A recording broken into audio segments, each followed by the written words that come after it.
नमस्कार सभी को। मैं Navneet Gautam classes of physics में आप सभी का स्वागत करता हूं।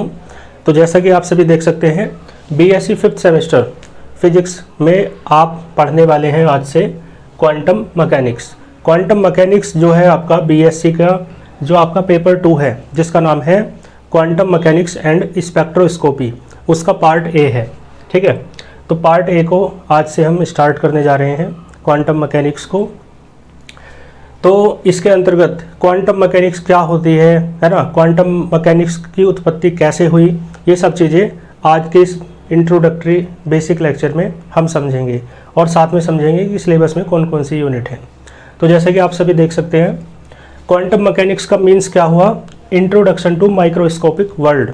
माइक्रोस्कोपिक का अर्थ होता है सूक्ष्म स्तर पर, है ना। तो अभी तक जो आप फिजिक्स पढ़ते आ रहे थे, जिसे आप क्लासिकल फिजिक्स कहते हैं या क्लासिकल मैकेनिक्स कहते हैं, उसमें क्या है, आप जो दिन प्रतिदिन की दुनिया है आपकी, जो आप जीवन जीते हैं प्रतिदिन, उस जीवन से संबंधित फिजिक्स थी। और ये फिजिक्स जो है बहुत सूक्ष्म स्तर पर है, यानी कि इलेक्ट्रॉन, प्रोटॉन, न्यूट्रॉन, परमाणु, है ना, एटम, मॉलिक्यूल। तो ये जो बहुत सूक्ष्म स्तर है, इसे ही आप क्या कहते हैं, माइक्रोस्कोपिक लेवल। तो उससे रिलेटेड फिजिक्स को पढ़ेंगे, जिसे आप क्या कहते हैं, क्वांटम मैकेनिक्स। और ये एक नई प्रकार की फिजिक्स क्यों है, क्योंकि जो हमारी क्लासिकल मैकेनिक्स है, जो नियम क्लासिकल मैकेनिक्स के ग्रहों, उपग्रहों, है ना, और दिन प्रतिदिन जो हम अपने आसपास की वस्तुएं देखते हैं, उन पर लागू हो जाते हैं। जैसे न्यूटन के नियम हैं, तो न्यूटन्स लॉज जो हैं तीनों, वो लागू हो जाते हैं, है ना। ऐसे ही ग्रेविटेशनल लॉ, या जितने भी क्लासिकल मैकेनिक्स के आपने लॉज पढ़े हैं, जैसे कि आप देखते हैं मास कांस्टेंट रहता है, ये सब चीज़ें। तो ये सब चीज़ें, जैसे कि लाइट क्या है, लाइट न्यूटन की पार्टिकल थ्योरी आपने पढ़ी होगी, न्यूटन्स कार्पस्कुलर थ्योरी, है ना। तो ये सब चीज़ें आपने जो पढ़ी हैं पुरानी, वो क्लासिकल फिजिक्स या क्लासिकल मैकेनिक्स कहलाती है।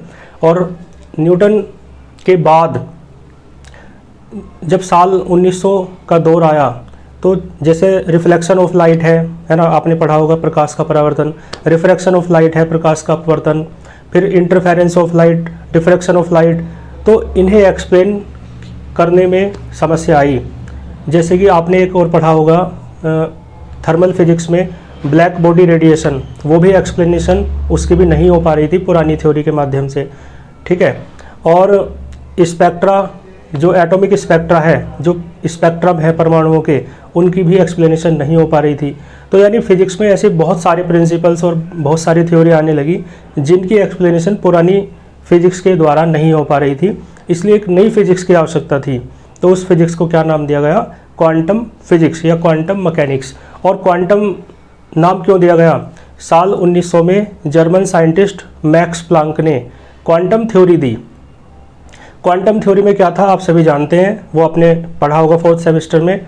जो मॉडर्न फिजिक्स है उसकी 4th यूनिट है इंट्रोडक्शन टू क्वांटम मैकेनिक्स। तो उसमें आपने पढ़ा होगा कि जर्मन साइंटिस्ट मैक्स प्लांक, और ये 12th में भी था, ने कहा था कि जो अपनी लाइट है या जो रेडिएशन है, वो एनर्जी के छोटे छोटे पैकेट्स के रूप में, है ना, हमें प्राप्त होती है। उन पैकेट्स को क्या कहा जाता है, क्वांटम कहा जाता है या फोटोन कहा जाता है। और एक फोटोन की एनर्जी E बराबर hν होती है। तो वहाँ से ही क्वांटम मैकेनिक्स की एक तरीके से नींव पड़ी। इसी कारण इसे क्या कहा जाता है, क्वांटम या फोटोन के नाम से इसे क्या कहा जाता है, क्वांटम मैकेनिक्स। तो क्वांटम मैकेनिक्स मतलब क्लासिकल मैकेनिक्स में जो अब तक पढ़ रहे थे आप, वो आपका डेली वर्ल्ड से रिलेटेड जो वस्तुएँ थी, जो ऑब्जेक्ट्स थी, उनकी मोशन के बारे में आप पढ़ रहे थे, उनके बारे में आप पढ़ रहे थे। मैकेनिक्स में तो मोशन के बारे में पढ़ते हैं ना। ठीक है, तो क्वांटम मैकेनिक्स में आप स्मॉल पार्टिकल्स जो माइक्रोस्कोपिक लेवल पर हैं, सूक्ष्म स्तर पर हैं, उनकी मोशन के बारे में आप पढ़ेंगे, उनके बारे में आप पढ़ेंगे, उनके बिहेवियर को आप पढ़ेंगे। तो इसलिए लिखा है इंट्रोडक्शन टू माइक्रोस्कोपिक वर्ल्ड। अब आप सूक्ष्म यानी एक स्थूल दुनिया से, है ना, स्थूल जो जगत है, उससे आप एक सूक्ष्म जगत में प्रवेश करने जा रहे हैं क्वांटम मैकेनिक्स के माध्यम से। और यहाँ चीज़ें अलग तरीके से चलती हैं। क्लासिकल वर्ल्ड या मैक्रोस्कोपिक वर्ल्ड, जो स्थूल स्तर है, बड़ा स्तर है, जहाँ वस्तुएं बड़ी हैं, उनके नियम यहाँ पर लागू नहीं होते। तो यहाँ के नियम अलग हैं। तो नियम जो हम पढ़ेंगे वही किसके अंतर्गत पढ़ेंगे, क्वांटम फिजिक्स के अंतर्गत। तो तो क्वांटम फिजिक्स क्या है, एक तरीके से मॉडर्न फिजिक्स का ही पार्ट है। तो देखो लिखा है quantum mechanics begins, quantum mechanics शुरू होती है वेयर, वहाँ, है ना, जहाँ क्लासिकल फिजिक्स फेल हो जाती है। तो मैंने बताया जहाँ क्लासिकल फिजिक्स के लॉज फेल हो जाएं, उन सिद्धांतों का जो उत्तर है फिर कौन देता है, क्वांटम मैकेनिक्स। ठीक है, तो क्वांटम मैकेनिक्स की डेफिनेशन देख लेते हैं। क्या है, मैंने बताया आपको, जो स्थूल, वो जो सूक्ष्म पार्टिकल्स हैं, छोटे कण हैं, उनके बिहेवियर को बताती है क्वांटम मैकेनिक्स। ठीक है, तो इसलिए लिखा है the branch of physics, physics की वो branch, the branch of physics, है ना, विज्ञान, ये भौतिक विज्ञान की वह शाखा, इन विच, जिसमें वी स्टडी, हम स्टडी करते हैं किसके बारे में, अबाउट द बिहेवियर, व्यवहार के बारे में। किसका व्यवहार, तो माइक्रोस्कोपिक पार्टिकल्स, सूक्ष्म कणों के व्यवहार के बारे में आप अध्ययन करते हैं। तो भौतिक विज्ञान की वह शाखा कहलाती है क्वांटम यांत्रिकी। ठीक है, जैसे कि माइक्रोस्कोपिक पार्टिकल्स कौन कौन से हैं, जैसे कि भाई इलेक्ट्रॉन है, मैंने बताया, छोटे कण, प्रोटॉन हैं, एटम्स हैं, है ना, मॉलिक्यूल्स हैं, परमाणु, अणु, इन सब के स्तर पर इन सब कणों का आप अध्ययन करते हैं, स्टडी करते हैं फिजिक्स की जिस ब्रांच में, उसे ही आप क्या कहते हैं, क्वांटम मैकेनिक्स। क्लियर हो गया। तो क्वांटम मैकेनिक्स क्या है, समझ गए ना। तो क्लासिकल मैकेनिक्स के बाद आई है, क्लासिकल सिद्धांत जिन कॉन्सेप्ट पर फेल हो जाते हैं उनकी एक्सप्लेनेशन, उनकी व्याख्या क्वांटम मैकेनिक्स के द्वारा दी जाती है। तो लिखा भी है क्वांटम मैकेनिक्स की नीड क्यों पड़ी, आवश्यकता क्यों पड़ी। तो मैंने बताया क्यों पड़ी, क्योंकि कुछ थ्योरीज ऐसी थी, जैसे मैंने बताया ब्लैक बॉडी रेडिएशन है, फोटो इलेक्ट्रिक इफेक्ट है, प्रकाश वैद्युत प्रभाव, ये भी पढ़ा है आपने, है ना। तो इस ये एटॉमिक स्पेक्ट्रा की एक्सप्लेनेशन, परमाणु का जो स्पेक्ट्रम है उसकी एक्सप्लेनेशन, देखो लिखा भी है classical physics could not explain, classical physics explain नहीं कर पाई किसे, ब्लैक बॉडी रेडिएशन, है ना। Black body radiation thermal physics में आपने पढ़ा है। ठीक है, फोटो इलेक्ट्रिक इफेक्ट, प्रकाश वैद्युत प्रभाव, तो फोटो इलेक्ट्रिक इफेक्ट के बारे में आपने पढ़ा है कि आइंस्टीन ने मैक्स प्लांक की थ्योरी के माध्यम से ही फोटो इलेक्ट्रिक इफेक्ट को एक्सप्लेन किया था।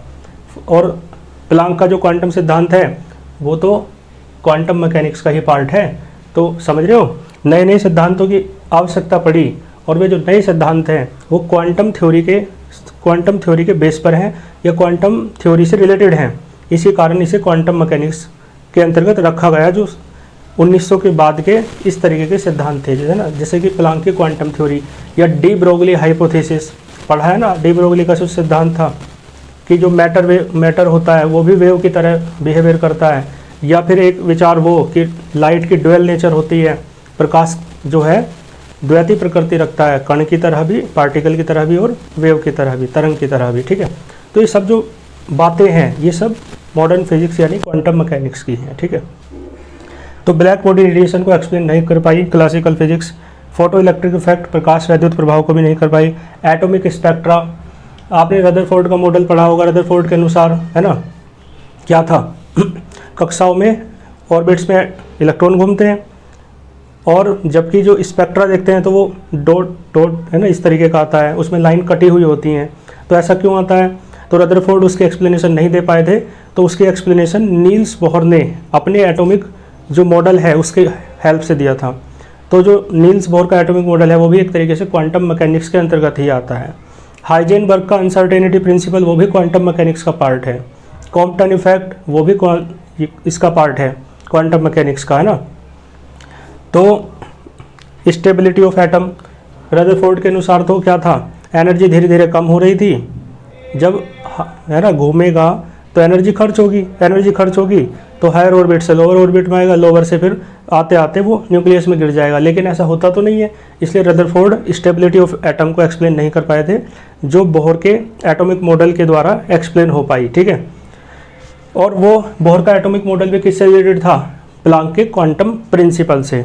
तो इस बात को समझे आप। तो इस बात का सीधा सा मतलब ये है कि स्टेबिलिटी ऑफ एटम को भी क्लासिकल फिजिक्स या क्लासिकल मैकेनिक्स एक्सप्लेन नहीं कर पाई थी। ठीक है, तो इन सब, ये तो मैंने 3-4 बताए, ऐसे अनेकों थे। तो इन सब की एक्सप्लेनेशन देने के लिए एक नई थ्योरी की आवश्यकता थी। लिखा है a new theory was needed, जिसे आप क्या कहते हैं, क्वांटम मैकेनिक्स। ठीक है, एक नई थ्योरी की आवश्यकता थी जिसे आपने क्या नाम दिया, क्वांटम मैकेनिक्स। तो नीड ऑफ क्वांटम मैकेनिक्स क्यों है, क्योंकि फेलियर ऑफ क्लासिकल फिजिक्स है, क्लासिकल फिजिक्स फेल हो गई, इसी कारण से क्वांटम मैकेनिक्स की नीड हमें यहाँ पर हुई। ठीक है, तो क्वांटम मैकेनिक्स क्या है, इसका इंट्रोडक्शन मैंने आपको दे दिया है। अब क्वांटम मैकेनिक्स जो आपका पेपर 2 का पार्ट ए है, क्वांटम मैकेनिक्स है ना, उसका सिलेबस देख लेते हैं कि कौन कौन सी यूनिट है, और कल से इसके लेक्चर हम है ना आगे स्टार्ट करेंगे। तो 4 यूनिट है, जैसा कि आप जानते हैं एक पार्ट में 4 यूनिट होती है। तो पहली यूनिट का नाम है ऑपरेटर फॉर्मलिज्म, है ना। तो ऑपरेटर क्या होता है, ऑपरेटर को समकारक कहते हैं हिंदी में। तो ऑपरेटर फॉर्मलिज्म सिलेबस है ना, अभी मैं दिखा दूंगा इसके अंदर कौन कौन से टॉपिक हैं। तो ऑपरेटर फॉर्मलिज्म में ऑपरेटर क्या होता है ये आप पढ़ेंगे, कौन कौन से ऑपरेटर्स हैं, एनर्जी ऑपरेटर, मोमेंटम ऑपरेटर, और यूनिट्स वो है ना। इसके अंतर्गत एक सेकंड पार्ट है कम्यूटेटर, कम्यूटेटर क्या होता है वो भी आप पढ़ेंगे। इसके बाद second unit eigen and expectation values. तो आइगन वैल्यू क्या होती है, एक्सपेक्टेशन वैल्यूज़ क्या होती है, जब पढ़ेंगे तभी समझ में आएगा, अभी समझाने से समझ नहीं आ पाएगा ना। बाकी यूनिट थर्ड देखें, यूनिट थर्ड में देखो ये तो नाम से क्लियर हो रहा है, अनसर्टेनिटी प्रिंसिपल। तो हाइजेनबर्ग का अनसर्टेनिटी प्रिंसिपल सब जानते हैं। तो हाइजेनबर्ग का अनिश्चितता का सिद्धांत है ये, तो इसे आप पढ़ेंगे। और श्रोडिंगर इक्वेशन, श्रोडिंगर इक्वेशन आपने केमिस्ट्री में पढ़ी होगी, टाइम डिपेंडेंट होती है ना, तो वही श्रोडिंगर की इक्वेशन यहाँ पे हमें पढ़नी है। और फिर श्रोडिंगर की इक्वेशन पढ़ने के बाद 4th यूनिट में आपको श्रोडिंगर की इक्वेशन के एप्लीकेशंस यानी अनुप्रयोग पढ़ने हैं। ठीक है, तो इस तरीके से 4 यूनिट है, देखो स्क्रीन पे चारों यूनिट का जो अंदर टॉपिक हैं जो हमें पढ़ने हैं वो आप देख सकते हैं। तो इस तरीके से ये सिलेबस हम पढ़ने वाले हैं। और जब मैंने क्वांटम मैकेनिक्स लास्ट टाइम पढ़ाई थी तो CCSU चौधरी चरण सिंह यूनिवर्सिटी पर फोकस किया था, क्योंकि उसका सिलेबस थोड़ा अलग है अन्य यूनिवर्सिटी से, तो वो मैंने पढ़ा रखा है। बाकी मैं जो कॉमन सिलेबस है वो पढ़ाऊँगा। ठीक है, तो यहाँ तक मैंने आपको एक्सप्लेन किया। कोई आपका डाउट है, क्वेरी है क्वांटम मैकेनिक्स से रिलेटेड, तो आप कमेंट बॉक्स में पूछ सकते हैं। बाकी वीडियो को अधिक से अधिक शेयर कीजिए। मिलते हैं नेक्स्ट लेक्चर में, यूनिट फर्स्ट स्टार्ट करेंगे, है ना। तो तब तक के लिए ऑल द वेरी बेस्ट।